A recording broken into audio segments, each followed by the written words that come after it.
ঘরে থাকা অল্প উপকরণ দিয়ে আপনিও কিন্তু বানাতে পারেন এই মজার পকোড়াটি।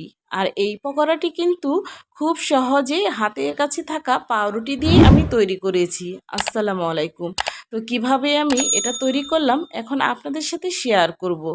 তো পাউরুটি আমরা কম বেশি সবাই খাই, তো সামনের পিছনে যে শক্ত রুটিটা থাকে সেটা অনেক সময় খাওয়াই হয় না, ফেলে দেওয়া হয়।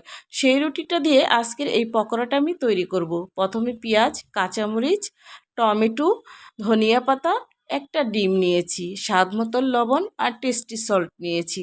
আর কোনো মশলাই আমি এখানে দিব না। এই অল্প উপকরণ দিয়ে এই মজার পকোড়াটা আমি তৈরি করব। খেতে কিন্তু ভীষণ মজার হয়ে থাকে। যারা করেননি একবারও তারা দেখে নিন। তো এই যে রুটিটা আমি কিন্তু পানি দিয়ে একটু ভিজিয়ে রেখেছিলাম, যেহেতু এটা একটু শক্ত থাকে। এই রুটিটা একটু ভিজিয়ে রাখলে নরম হয়ে যায়। পানিটা ঝরিয়ে আমি এখানে নিয়েছি। দেখতে তো পাচ্ছেন একদম নরম হয়ে গেছে, খামিরটাও কত সুন্দর হয়ে গেল। তো এইভাবে করে আমি তেলটা আগে গরম করে নিয়েছিলাম, একটা একটা করে এখন আমি দিয়ে দিব। তেলও কম লাগে, গ্যাসও কম লাগে, সব কিছুই এটা খুব সাশ্রয়। তো খুব তাড়াতাড়ি সময়ও নেয় না, হয়ে যায়।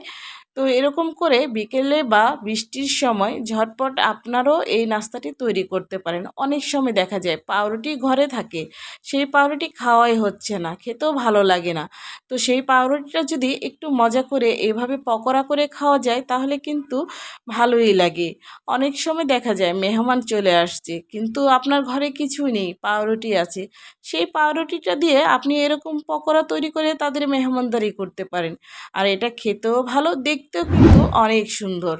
আর বাচ্চারা বিশেষ করে ভাজা পোড়া খেতে তো বেশি পছন্দ করে। আমার মেয়ে তো অনেক পছন্দ করে, সাথে আমিও।